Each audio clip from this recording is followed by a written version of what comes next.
할렐루야. 예, 명절 잘 보내셨습니까? 우리 각 가정에서 예배 드리시는 모든 분들께도 또 하나님의 평강과 또 하나님의 풍성한 기쁨이 넘쳐나길 간절히 소망합니다. 이 수요일마다 우리가 마가복음을 제가 설교를 하는데, 이 마가복음을 통해서 우리가 알 수 있는 것은 이 예수 그리스도를 믿음으로 말미암아 우리에게 주어지는 하나님 나라의 복, 그리고 그 하나님 나라가 이미 임하였는데 이미 임한 하나님 나라에 누가 들어갈 수 있는가? 또 그 하나님 나라가 이미 임한 그 나라의 통치자 예수님은 도대체 어떤 분인가를 우리가 배우고 있습니다. 특별히 이 8장부터 10장까지는 이제 11장부터 기록되어지고 있는 예루살렘 사역 이전에 예루살렘으로 올라가는 길에서 일어난 여러 가지 이야기들을 우리에게 사건들을 말씀해 주고 있습니다. 특별히 8장에 들어와서 이제 예수님은 예루살렘으로 올라가셔서 순환 받으시고 이제 십자가에 달려 죽으시고 3일 만에 부활하실 것을 첫 번째로 말씀하시죠. 근데 이때 베드로가 막 꾸짖습니다. 우리가 뭘 포기하고 지금 예수님을 따라왔는데 왜 죽는다고 말하십니까? 라고 말하자 예수님께서 누구든지 나를 따라오려거든 자기 십자가를 따라오라. 지고 나를 따라오라 라고 하며 제자도를 알려주시죠. 두 번째 순환 예고를 이제 말씀하자 또 이제 제자들은 또 길에서 누가 큰 사람인가, 우리 중에 누가 제일 되는 사람인가를 크게 논쟁하게 됩니다. 그래서 예수님께서 무사람의 끝이 되어야 하나님 나라에서 큰 자가 된다라는 것을 이 제자도에 대해서 설명을 해줬습니다. 지난주 수요일 날 우리가 살펴본 내용이죠. 그래서 어린아이들처럼 어린아이를 이 지극히 작은 자도 귀하게 여기고 영접하고 어린아이들처럼 겸손하고 하나님을 전적으로 의지하는 그 사람이 제자로서 합당하다라는 것을 또한 살펴보았습니다. 이제 그 사건 이후에 이제 또 하나의 사건이 나오는데 오늘 내용이지요. 여기에 요한이 등장하게 되는데 38절에 보면 요한이 예수께 여짜오되 선생님 우리를 따르지 않는 어떤 자가 주의 이름으로 귀신을 내쫓는 것을 우리가 보고 우리를 따르지 아니하므로 금하였나이다 이렇게 표현하고 있습니다. 이 요한이 좀 중요해요. 이 요한이 성격이 좀 굉장히 다혈질이거든요. 근데 이 요한이 뒤에 보면 세 번째 순환 예고를 하고 났을 때에 요한과 야고보가 이 예수님 오른쪽 왼쪽에 앉게 해달라고 그럽니다. 그러니까 이런 이 앞에 제자들 사이에서 누가 더 높은 지위를 차지할 것인가 논쟁을 하고 뒤에서 야고보와 요한이 최고로 높은 자리를 달라고 요구하는 그 사이에 이 요한이 요 내용을 이제 예수님께 말하는 거죠. 그러니까 이 요한의 이 표현들이 이렇게 이제 누군가를 쫓아오지 못하게 금하게 한 그 원인은 이 누군가가 제자인 자기들보다 더 나은, 어떻게 보면 좀 더 괜찮은 모습으로 있는 것을 좀 견디지 못한 그런 모습이 아닐까. 요한의 속성상 현재 지금 이 상황 속에서 예루살렘으로 올라가는 상황 속에서 요한의 마음에는 자기가 높아지려는 마음이 강한데 그러한 제자들의 권위보다 그런 제자들의 그런 명예보다 또 다른 어떤 한 부류에 대해서 좀 용납하지 못하는 그런 모습을 좀 보여주고 있습니다. 그래서 어떤 자가 주의 이름으로 귀신을 쫓아내는 것을 보고 우리를 따르지 않으므로 금하였다라고 표현을 하게 됩니다. 그래서 이 장면은 좀 아이러니하지요. 왜 아이러니하냐 하면 이 첫 번째 순환 예고 후에 그 예수님께서 이 변화산에서 내려오시고 변화산에 있다가 내려왔는데 제자들이 뭘 했냐면 귀신을 쫓아내야 되는데 못 쫓아냈어요. 9 제자들이. 그리고 귀신을 쫓아내는 제자의 사역이 그전에는 이루어졌었는데 그때는 또 잘 안 됐어요. 그래서 예수님이 믿음 외에는 이런 이유가 없다. 그리고 기도 외에는 이런 일이 없다라고 하면서 믿음과 기도의 삶을 굉장히 강조하셨습니다. 그래서 이 사건 바로 앞에서는 제자들이 귀신을 못 쫓아냈어요. 그런데 제자가 아닌 다른 사람이 귀신을 쫓아내고 있으니까 이 요한의 입장에서는 이게 좀 불편했던 모양입니다. 그래서 금했어요. 야, 이거 하지 마라. 너희가 예수님의 이름으로 귀신 쫓아내고 있지? 하지 마. 그럼 우리 거야. 지네들은 하지도 못하면서 그걸 또 이제 못하게 하는 거예요. 그래서 예수님이 이제 그걸 듣고 이르시되 금하지 말라. 내 이름을 의탁하여 능한 일을 행하고 즉시로 나를 비방할 자가 없느니라. 이렇게 말씀합니다. 사실 이 마가복음에서 예수님을 따른다라는 주제는 굉장히 중요한 주제입니다. 제자도라고 했을 때 제자는 예수님을 따라가는 자가 제자인 것이죠. 그런데 이 제자들의 무리에 속하지 않은 어떤 한 그룹에서 예수님의 이름으로 귀신을 쫓아내니까 이 그룹은 우리와 함께한 그룹이 아닌데 이런 일을 하는 걸 보니까 이거 뭔가 잘못됐다라고 생각해서 이제 금했다는 것이지요. 근데 예수님께서 이제 금하지 말라. 그리고 우리를 반대하지 않는 자, 40절에 보면 우리를 반대하지 않는 자는 우리를 위하는 자니라 라고 하면서 반대하지 않는 혹은 예수님에 대한 믿음을 가지고 선한 삶을 어떤 선한 사역을 감당하는 그러한 자들에 대해서 반대하지 말 것을 설명합니다. 어떻게 보면 오늘날 이제 우리도 비슷하죠. 뭐 이제 약간 교단의 차이 이런 것도 좀 알 수 있어요. 이 교단 간의 차이들이 조금씩 있지 않습니까? 그죠? 그런데 이제 다 같이 진리에 어긋나지 않는다면, 그러니까 이단 사상을 받아들이지 않고 다 예수 그리스도만으로 예수 그리스도의 십자가 형벌 대속의 은혜로만 구원받을 수 있다는 그 대전제의 진리를 받아들이는 여러 교단들이 있단 말이죠. 근데 그러한 교단의 교단적 차이가 있음에도 불구하고 우리가 최고야, 너희는 가짜야 하고 하지마 이렇게 하는 그런 상황과 좀 유사하지 않을까, 좀 이런 생각을 해봅니다. 그래서 여기 이제 예수님을 따르는 제자들과 또 다른 무리의 귀신을 쫓아내는 그 무리는 사실은 다 동력자입니다. 동력자예요. 근데 동력자 간의 경쟁심, 왜냐하면 또 요한 같은 경우는 이게 으뜸이 되고자 하는 마음이 굉장히 컸거든요. 그러니까 그러한 경쟁적인 동력자 의식보다는 경쟁자 의식이 강해서 금하게 하는 그런 일이 좀 벌어지지 않았나 생각합니다. 사실 뭐 원래는 교회가 하나였는데 나중에 여러 가지 이해 충돌도 있고 성경적 해석의 차이점도 있고 하면서 교단이 조금씩 나눠지긴 했지만, 그러나 다 우리는 동력자입니다. 다 동력자고, 또 어떤 교단은 또 신학적으로 아주 강하고 든든히 잘 서 있는 교단도 있지만 또 약한 교단도 있어요. 또 신학적인 성경 진리를 해석하는 데 있어서 좀 부족해 보이는 그런 교단의 속성도 있기도 합니다. 어쨌든 그러나 예수님을 반대하지 않고 교단적 차이이기 때문에 우리는 그냥 좀 연약함을 좀 알려주고 도와주는 그런 역할을 하는 것이죠. 그래서 뭐 이제 지난번에 요한계시록을 주일마다 했지 않습니까? 그죠? 근데 이제 우리 교단에서는 그러한 요한계시록의 해석법을 가지고 있는데, 또 그렇게 크지 않은 교단들이나 또 신생 교단들에서 주장하는, 그러니까 뭐 신생이라고 표현하기 좀 그렇지만 어쨌든 장로교에서 좀 갈려져 나갔거나 아니면 뭐 성결 교단이나 뭐 또 그죠? 또 뭐 오순절 교단이나 이쪽에서 주장하는 요한계시록의 해석이 약간씩 차이가 있습니다.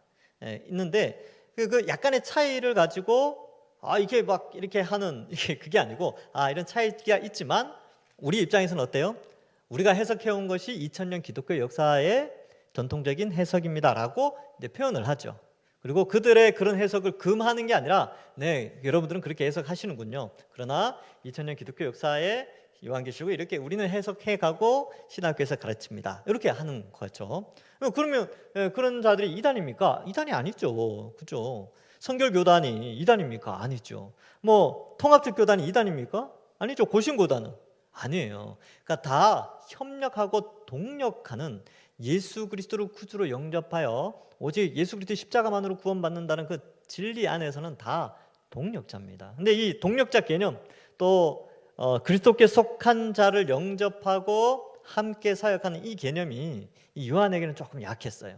이제 으뜸이 되고자 하고 뭐 그런 마음이 있었기 때문에 그렇겠지요. 저는 적용적으로 좀 그렇게 생각을 해봤습니다. 그래서 이러한 부분이 좀 있고요. 근데 이제 이렇게 생각해 볼 수 있죠. 그러면 귀신을 쫓아내면 다 예수님을 따르는 것인가? 또 이제 요 본문에서는 이제 그런 의미가 있는데 실제로 또 그렇지도 않아요. 그러면 마태복음 7장 22절에 보면 이런 말씀이 나옵니다. 그날에 많은 사람이 나더러 이르되 주여 주여 우리가 주의 이름으로 선지자 노릇하며 주의 이름으로 귀신을 쫓아내며 주의 이름으로 많은 권능을 행하지 아니하였나이까 하리니, 이렇게 돼 있죠. 근데 요 사람들이 나중에 예수님이 야, 나 너희 모른다, 저 바깥 어두운 데가 다 쫓아내라, 그렇게 말씀합니다. 왜 그러냐면 그들이 주의 이름으로 귀신도 쫓아내고 선지자 노릇하고 했는데 결국은 하나님의 영광이 아닌 자기 유익을 위하여 하나님을 이용한 자들이었고 거짓 진리와 거짓 표적으로 하나님을 대적했던 자들이기 때문에 그렇습니다. 그래서 귀신을 쫓아낸다라는 이 표현을 쓸 때 좀 잘 이해해야 됩니다. 하나님의 영광을 위하여 또 이 진리의 올바른 선포를 위하여서 그러한 과거에 1세기 때 이런 사역들이 있었는데 귀신을 쫓아낸다고 다 그런 게 아닙니다. 사도행전에 보면 그 장면도 나와요. 내가 예수도 알고 바울도 아는데 넌 뭐냐? 이렇게 하는 장면도 나오거든요. 그래서 이런 약간 성경의 한쪽 부분만 가지고 뭔가를 자꾸 해석하려 하지 말고 성격에 이 성경에 이런 표현도 있지만 또 이런 표현도 있다는 사실도 좀 균형 있게 좀 알 필요가 있습니다. 제가 왜 이 말씀을 드렸냐 하면 오늘날 이단 단체나 이상한 사이비 단체에서 귀신을 쫓아내는 그런 행위들을 하는 데 있어요. 그래서 제가 지금은 이제 우리 교단에서는 교류를 하지 않는 단체인데 어느 선교 단체 집회를 갔는데 그러는 거예요. 그 앞에 있는 사람이 나사렛 예수 그리스도의 이름으로 명하노니 귀신아 동해 바다로 가라, 그래요. 저건 또 뭐지? 좀 이상했어요. 좀 이상하더라고요. 그런데 이제 그러한 표현들을 하면서 성경을 가르치는데 성경이 상당히 바르지 않은 해석들, 그죠? 진리가 아닌 내용들을 많이 가르쳤어요. 그래서 그러한 것들을 좀 조심하라는 의미에서 제가 마태복음 7장 22절도 함께 기록을 이제 살펴봤습니다. 그러니까 어디 가서 축귀, 그러니까 귀신을 쫓아낸다든지 뭘 이렇게 하는데 현혹되지 마세요. 보통 그런 데는 좀 이상한 데가 많아요. 거의 대부분 그렇습니다. 그래서 그런데 현혹되지 말고 우리는 말씀에 집중을 해서 말씀에 따라 생활을 해 나가야 하는 것입니다. 자, 이런 의미가 있죠. 그래서 금하지 말라라고 되어 있죠. 그리고 40절에 우리를 반대하지 않는 자는 우리를 위하는 자다. 41절에 누구든지 너희가 그리스도에게 속한 자라 하여 물 한 그릇이라도 주면 내가 진실로 너희에게 이르노니 그가 결코 상을 잃지 않으리라. 지금 이 41절이요 굉장히 중요한 게 지금 요한의 마음속에는 그러한 그리스도께 속한 자 가운데라 할지라도 이 영접하는 개념이 없어요. 그러니까 함께한다, 동력한다는 개념이 없고 멈추고 금지시키고 자기를 높이고자 하는 그런 의미가 좀 강했어요. 그런데 예수님께서는 아니다. 우리가 한 동력자로서 한 그리스도인으로서 지극히 작은 한 사람에게 물 한 그릇 대접하는 것 그거 다 하늘에 쌓인다. 이것을 말씀해주고 있습니다. 그래서 여기에서 중요한 것은 그리스도에게 속한 자 물 한 그릇. 물 한 그릇은 어려운 게 아니에요. 간단한 거죠. 그런데 그리스도께 속했다는 이유 때문에 받아들이고 동력자요, 형제요, 자매요, 한 하나님의 백성이라고 인정하고 대접하는 것. 이것의 의미를 부여하고 있는 것이죠. 그래서 여러분들 이제 생각해 보십시오. 예전에 우리 교회 공동체 안에서 여러분들 대접하고 이런 거 하지 않습니까? 하늘의 상이 있습니다.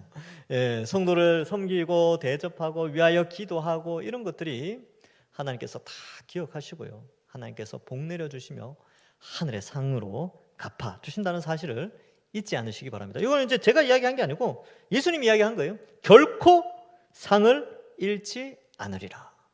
잘 기억하십시오. 그래서 교회 공동체 안에서 많이 서로 돕고 그렇게 생활하시면 되겠습니다.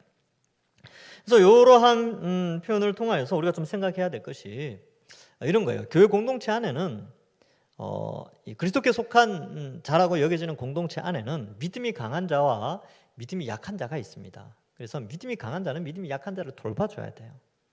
그러니까 영접하고 그러니까 요한의 형태가 아닌 그 다른 예수 그리스도를 따르는 다른 무리도 받아들이면서 함께 동력하고 사랑하고 한 공동체임을 이해하고 그렇게 생활해야 되는데 믿음이 강한 자들이 연약한 자들을 무시하고 금지시키고 그런 형태로 가서는 안 된다는 것을 우리에게 말씀하고 있습니다. 로마서 15장 1절과 2절에 보면 이런 말씀이 나옵니다. 믿음이 강한 우리는 마땅히 믿음이 약한 자의 약점을 담당하고 자기를 기쁘게 하지 아니할 것이라. 우리 각 사람이 이웃을 기쁘게 하되 선을 이루고 덕을 세우도록 할지니라. 이것은 이제 교회 안에서뿐만 아니라 교단적인 차원에서도 마찬가지지요. 큰 교단이 작은 교단 또 그런 좀 연약한 교단들 무시하지 않고 또 잘 이렇게 섬겨 같이 동력자로 이해하고요. 큰 교회가 작은 교회를 무시하지 않고 믿음이 강한 자가 믿음이 약한 자를 무시하지 않고 도와주고 협력하고 하나님을 기쁘게 하고 이웃을 기쁘게 하는 것이죠. 그래서 요한과 같은 판단이 아니라 그리스도의 제자들은 이렇게 서로 협력하고 돕는 것, 이것이 중요하다라는 것을 살펴볼 수 있습니다. 자, 그래서 이제 이러한 부분에 대해서 이제 영접하는 것의 축복. 그러니까 이 그리스도 안에서 물 한 그릇이라도 대접하고 영접하고 한 동력자로 한 구원 공동체로 인정하는 것은 하나님 앞에서 이렇게 큰 상을 받는다라는 것을 말씀하시고 반대의 이야기를 이제 42절부터 말씀합니다. 또 누구든지 나를 믿는 이 작은 자들 중 하나라도 실족하게 하면, 이게 앞에 나오는 이 물 한 그릇 주는 것과 반대로 여기서는 실족이죠. 그 다음에 여러분 이 지난주에 살폈던 37절에 보면 누구든지 내 이름으로 이런 어린아이 하나를 영접하면 곧 나를 영접하며 라고 되어 있죠. 여기서는 영접이에요. 영접하는 것과 여기 뒤에 나오는 실족하는 것이 반대 개념을 가지고 있습니다. 그래서 이 실족한다라는 단어가 나오는데 이 단어의 뜻은 믿음을 저버리게 하다, 이런 뜻이 있습니다. 이 단어가. 그래서 그런 의미가 있는 건데, 실족하는 것은 누군가의 믿음 생활에 장애물을 놓는 것이다, 이렇게 또 해석을 합니다. 그래서 어떠한 사람이 신앙생활을 잘 하고 있는데 그 신앙생활을 못하도록 장애물을 탁 놔버리는 이러한 행위에 대해서 설명하고 있습니다. 제가 여기 단어 사전을 찾아봤어요. 이 단어 스칸달리조라는 이 헬라어는요, 그 단어의 해석이 이렇습니다. 아무 개를 믿음으로부터 떨어져 가게 만들다. 이렇게 이제 단어 사전은 이 단어를 이렇게 해석하고 있습니다. 그래서 예수 못 믿게 만드는 그런 행위들, 그것을 설명하고, 이렇게 하면 어떻게 되느냐? 실족하게 하면 차라리 연자 맷돌이 그 목에 매어 바다에 던져지는 것이 나으니라. 이렇게까지 아주 강하게 말씀하고 있습니다. 그래서 요한이 이 말을 딱 했는데 뜨끔했을 것 같아요. 예, 그죠? 그러니까 이제 예수님, 우리가 예수님 열심히 따라가는데 예수님은 안 따라오면서 예수님 이름으로 귀신 쫓아내는 저 사람들 내가 금지시켰어요. 이렇게 이야기를 하니까 이제 금지하면 안 된다. 그리고 실족해 하면 연자 맷돌 목에 걸어야 된다. 이 말을 하니까 요한이 좀 뜨끔하지 않았을까? 또 이 생각도 해봅니다. 자, 어쨌든 우리도 마찬가지입니다. 우리도 신앙생활을 하면서요, 우리로 말미암아 누군가의 믿음을 포기하게 하는 그런 행동을 하지 않도록 굉장히 좀 유념을 해야 되는 것이죠. 이렇게 적극적으로 이러한 부분에 있어서 우리가 삶에 있어서 좀 자신을 돌아봐야 되는 그런 것이 필요합니다. 특별히 이제 목회자인 저도 마찬가지죠. 굉장히 좀 그런 의미에서는 상당히 조심해야 되는 그런 위치에 있기는 합니다. 그래서 저 때문에 실족하지 않도록 저도 노력해야 되고, 혹시나 누가 저 때문에 실족했다면 여러분들이 도와주셔야 됩니다. 많이 도와주시고 기도해 주시고 회복시켜 주시고 그렇게 해야 되겠죠. 물론 저도 정신 바짝 차리고 말씀대로 살려고, 성경적 가치관대로 살려고 많이 노력해야 되겠죠. 자, 그래서 이러한 표현을 쓰시면서 예수님께서 이 천국 백성으로서의 적극적인 삶이 어떤 것이냐라는 것을 이제 설명을 해주고 있습니다. 43절에 보면 만일 네 손이 너를 범죄하게 하거든. 지금 42절은 그 대외적인, 그러니까 타인에 대한 그러한 설명인데, 43절부터는 본인, 개인에 대한 그런 경고의 메시지입니다. 그래서 네 손이 너를 범죄하게 하거든 찍어버리라 이렇게 되어 있는데, 이 범죄하다라는 단어와 앞에 실족하다라는 단어가 같은 단어입니다. 헬라어로는 같은 단어인데 번역상 이렇게 좀 표현을 다르게 해놨어요. 그래서 네 손이 너를 범죄하게 하거든 찍어버리라. 장애인으로 영생에 들어가는 것이 두 손을 가지고 지옥 곧 꺼지지 않는 불에 들어가는 것보다 나으니라. 굉장히 좀 자극적인 그런 표현으로 예수님께서 말씀하시죠. 근데 이 표현은 실제적으로 손이 범죄할 때마다 손을 찍어라 이런 의미가 아니고, 그만큼 죄에 대해서 강력하게 싸울 것을 말하고 있습니다. 그래서 우리가 죄를 이렇게 볼 때에 단순하게 생각하지 말고 이 죄를 어떻게 쓰든지 극복하려고 노력을 해야 하죠. 여기 이제 범죄하거든 이렇게 돼 있는데, 범죄하게 하거든, 이게 좀 어려운 말로, 이건 몰라도 되는데 그냥 이제 설명을 해드릴게요. 헬라어에 보면 이 가정법 현재 뭐 이런 표현이 있어요. 이게 뭐냐면 지속적으로 행동하는 동사를 의미해요. 그래서 지속적으로 이 행위를 하는 거예요. 범죄 행위를. 그러니까 이게 뭘 의미하냐면 회개 없는 삶. 손으로 범죄를 하고도 회개를 하지 않는 거예요. 사람을 때리고 남을 속이고 막 하는데도 지속적으로 그 죄를 계속 짓는 자는 그 손을 찍어버리라. 아주 끔찍한 그런 표현이 있죠. 그러니까 회개의 삶을 굉장히 강조하고 있습니다. 그래서 우리가 죄에 대해서 이만큼 예수님이 이렇게 세게 이야기했다면 지속적으로 짓는 죄에 대해서는 회개해야 됩니다. 빨리 끊어내야 되는 거예요. 예. 자, 그래서 그런 표현이 있죠. 그 다음에 지옥을 이렇게 표현하죠. 지옥, 곧 꺼지지 않는 불에 들어가는 것보다 낫다. 여기에 사용된 지옥이라는 단어가 게헨나입니다. 게헨나. 들어본 것 같지 않습니까? 하데스와 게헨나. 자, 요한계시록 할 때 했는데 알고 가시면 좋습니다. 복습한다는 의미에서. 신약 성경에 지옥을 표현하는 단어는 두 단어입니다. 첫 번째는 하데스고 두 번째는 게헨나입니다.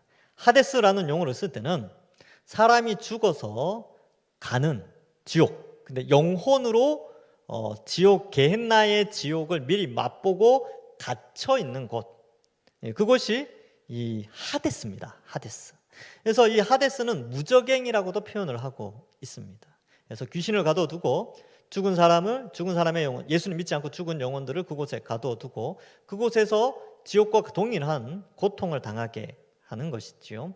그리고 나중에 예수님 재림하시면 그 하데스, 무저갱에 있던 귀신과 여러 종류의 또 사람들, 그러니까 하나님 반역한 자들을 다 몸에 부활하여 타는 불못에 던져지게 됩니다. 그들도 육체를 가지게 됐죠. 그래서 게헨나, 불못에 던져지게 됩니다. 근데 이 신약 성경에는 헬라어로는 이렇게 명확하게 구분을 해서 성경에 기록하고 있는데, 우리가 번역을 할 때는 다 지옥으로 번역을 해놨습니다. 무저갱 혹은 지옥으로 해놨는데, 여기에 표현된 지옥은 게헨나, 즉 마지막에 들어가는 불못을 의미합니다.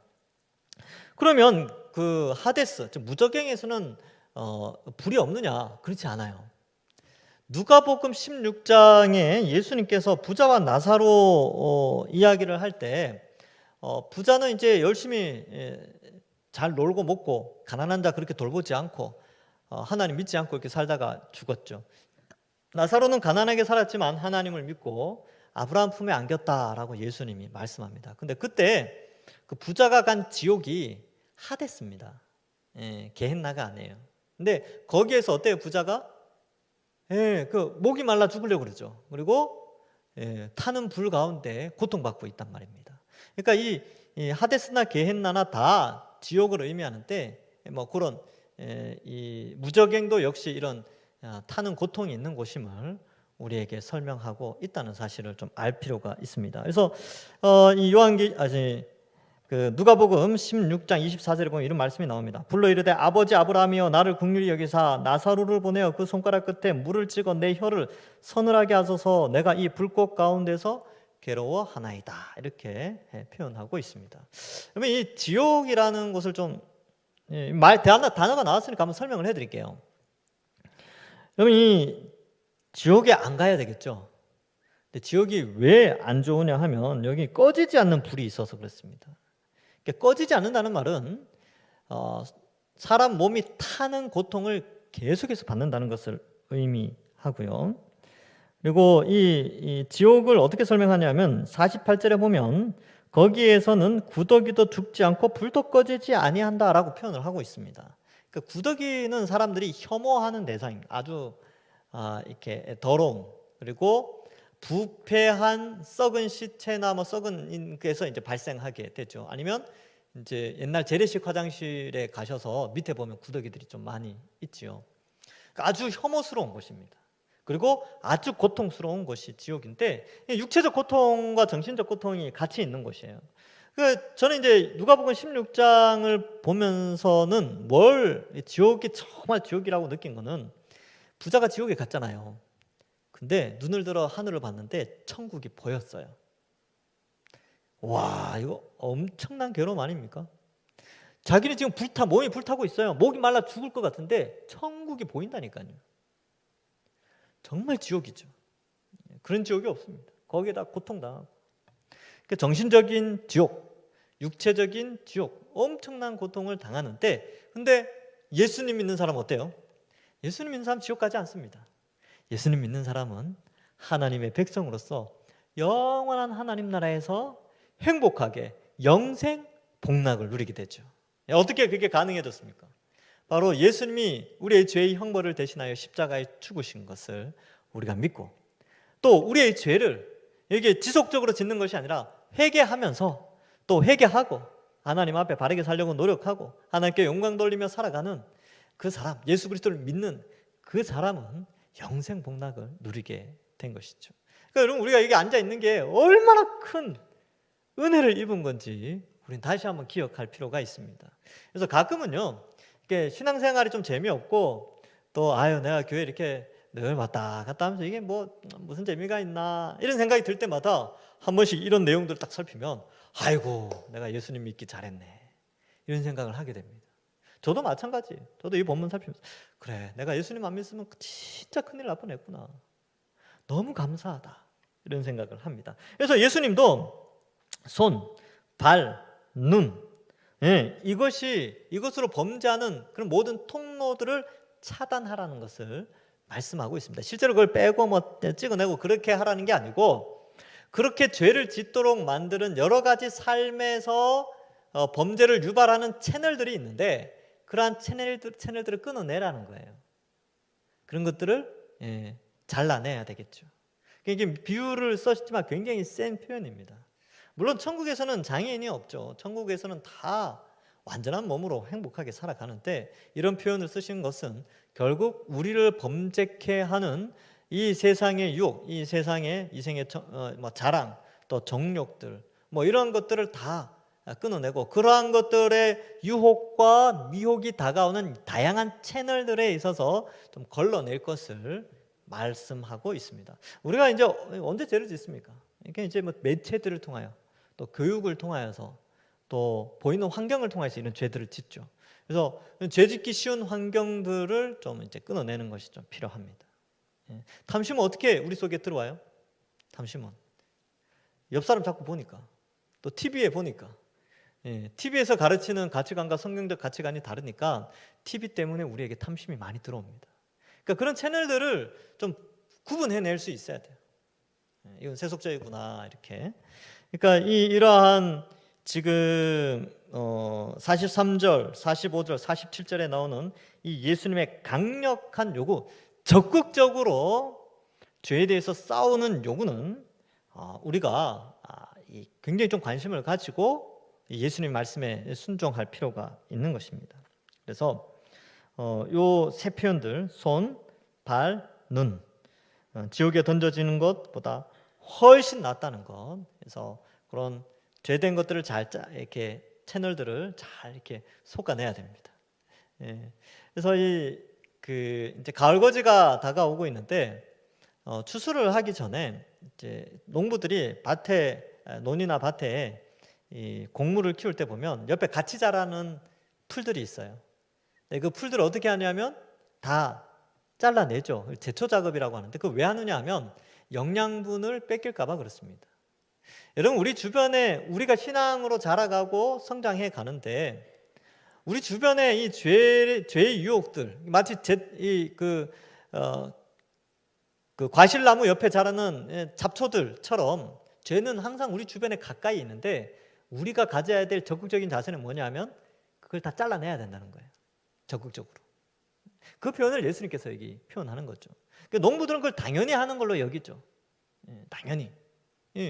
과실을 맺기 위해서, 이삭을 맺기 위해서는 당연히 그렇게 해야 되듯이, 우리도 믿음의 열매, 성령이 우리를 통하여서 역사하시는 믿음의 열매를 잘 맺기 위해서는 우리 주변에 이 죄의 유혹들을 자꾸 이렇게 잘라내야 합니다. 뭐가 있을까요? 하여튼 그런 것들 우리에게 말씀해주고 있습니다. 자, 그 다음에 49절에 보면 사람마다 불로써 소금 치듯함을 받으리라.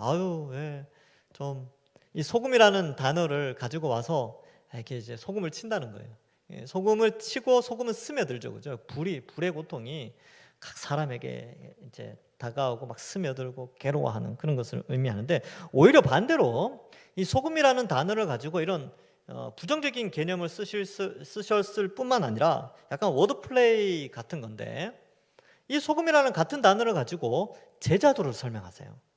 예수님은 이제 이 8장에 들어와서 예루살렘 올라가기 전까지 제자가 뭐냐, 예수님을 따르는 것이 뭐냐를 계속 설명하는데, 거기서 이제 앞에서 뭐 낮아져야 된다, 뭐 영접해야 된다, 뭐 그런 거 설명해서 하셨지 않습니까? 그죠? 뭐 자기 십자가를 져야 된다. 이게 다 제자도인데, 여기에서는 우리에게 어떤 제자도를 가르쳐 주시느냐 하면 50절에 소금은 좋은 것이로되 만일 소금이 그 맛을 잃으면 무엇으로 짜게 하리요? 너희 속에 소금을 두고 서로 화목하라 하시니라. 이렇게 말씀하고 있습니다. 그러니까 소금의 역할을 하는데, 여기에서 이 소금의 역할은 녹아내려서 화목하게 하는 겁니다. 그러니까 지금 요한이 그리스도에게 속한 자들 가운데 제자들의 무리와 다른 어떤 형태의 무리들을 금지시키는, 그러니까 이제 자기들만의 특권을 누리고자 하는 그런 가운데 이 화목이 깨어지는 장면이 나오죠. 그런데 제자는 그게 아니라는 거예요. 그리스도 안에서 그리스도를 따르는 모든 자들 속에 녹아내려서 그들과 화목하여서 예수님을 따라가는 자들로 묘사하고 있는 것입니다. 그래서 여기에서 짠맛을 낸다라는 표현은 소금이 녹아내려 짠맛을 내듯이 제자도의 길은 자신이 녹아지는 것이다 라는 것을 말씀해 주고 있습니다. 그러니까 이것은, 이 소금으로 맛을 낸다는 것은 고난의 길이며 또 헌신의 길이며 수고의 길이며, 또 여기에서는 자존심을 내려놓고 가장 낮은 자, 무사람을 섬기는, 무사람의 끝자리에 갈 때 그 제자가 소금의 역할을 감당한다는 것입니다. 그 메시지로 이걸 마무리하고 있는 것이죠. 우리도 마찬가지입니다. 여러분, 우리가 예수님 따라가는 자들이지 않습니까? 우리는 다 빛과 소금의 역할을 감당하는 자들입니다. 또 교회 바깥에서, 세상 속에서 빛과 소금의 역할뿐만 아니라 교회 공동체 안에서도 빛과 소금의 역할을 감당해야 됩니다. 그러하려면 우리가 우리끼리 서로 경쟁한다든지, 하나님 앞에 뭐 이렇게 높아지려고 한다든지, 남들 앞에서 인정받으려고 하는 것이 아니라 소금처럼 자신을 녹여서 그 공동체를 맛을 내고 결국 공동체 안에 화목하게 만드는 자가, 그 자가 바로 그러한 사람이 제자의 역할을 감당하는 것이다 라는 것을 말해주고 있습니다. 여러분, 이 일을 감당하려면요, 많은 희생이 필요합니다. 뭐 자존심도 때로는 구겨야 되고요, 그 다음에 시간도 내어야 되고, 에너지도 힘도 쏟아야 되고, 남들에게 인정 못 받을 수도 있고, 오히려 욕을 얻어먹을 수도 있는 자리입니다. 소금의 역할이 원래 그렇습니다. 그런데 그러한 누군가의 희생과 헌신과 수고와 그러한 손해를 통하여서 교회 공동체가 2000년 동안 이렇게 이어져 온 것입니다. 여러분, 여기 앉아 계시는데 우리가 여기 앉아 있는 우리의 이 열매, 우리가 앉아 있는 이 믿음의 결과물을 위하여서 누군가는 우리를 위하여 소금의 역할을 했습니다. 누군가는 녹아내려서 우리를 여기에 앉게 하셨다는 거죠. 했다는 것이죠. 그리고 또 여러분들이 여기 앉아 계시고 가정에서 예배 드리신 여러분들 때문에 또한 여러분들의 수고와 헌신과 십자가의 길을 걷고 공동체 안에서 녹아내려서 자신을 헌신한 것 때문에 동산교회가 지금껏 이제 원래 66주년 있죠. 좀 있으면 66주년인데 여기까지 서 왔다는 것입니다. 누군가의 소금의 역할이 있었다는 것이죠. 그래서 그것이 제자의 길이다. 이것을 말씀해 주고 있습니다. 근데 이게 쉽지가 않죠. 근데 요한이 쉽지가 않아요. 요한은 이렇게 예수님이 이렇게 자기를 희생해서 화목해서 너희가 이렇게 제자의 길을 와라. 그런데 세 번째 순환 야구 후에 야고보랑 이제 형제 야고보 자기 형제랑 와가지고 예수님 있잖아요. 예수님 나라 임할 때 하나님 나라가 완전히 임할 때 오른쪽 왼쪽 앉혀 주십시오.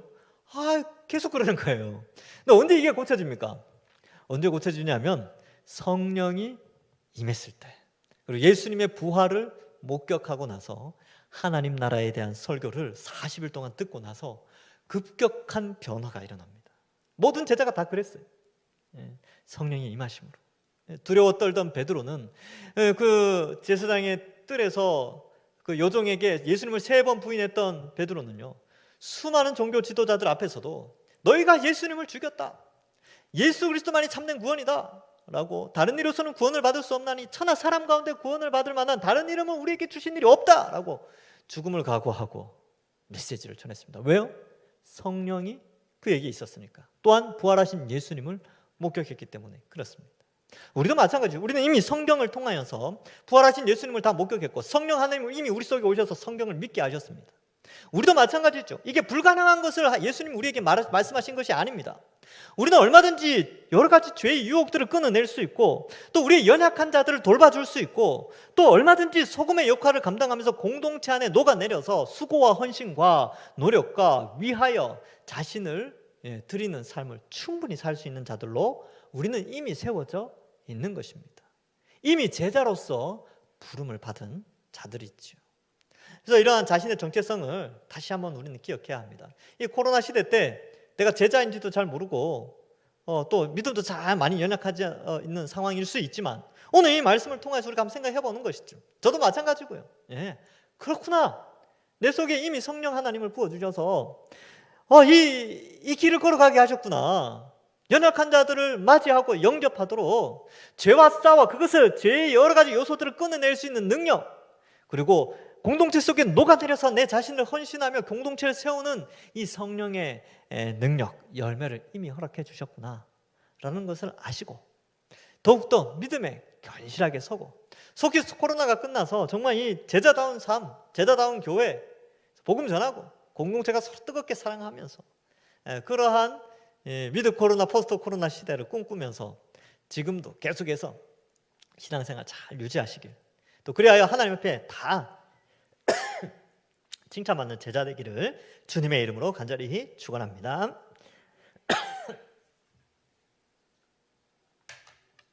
기도하겠습니다. 하나님 아버지, 은혜를 감사합니다. 이 어두운 시대 속에서 우리를 택하여 구원하여 주시고 성령 하나님을 보내어 주셔서 예수님을 믿고 이제는 연약한 자를 돌보고 또 죄와 싸워 이길 수 있게 하시고, 또 교회 공동체 안에서 소금의 역할을 감당하며 자신을 희생하고 드리는 그러한 믿음의 삶을 살게 하여 주시니 감사합니다. 예수님이 말씀하신 이 제자의 삶, 적극적으로 하나님 나라의 백성으로 살아가는 삶을 우리도 실천하면서 우리의 주님 오시는 그날까지 우리의 삶이 하나님께 기쁨이 되어지고 하나님의 영광이 되어지는 삶이 될 수 있도록 축복하여 주시옵소서. 감사드리옵고 예수님의 이름으로 기도하옵나이다. 아멘.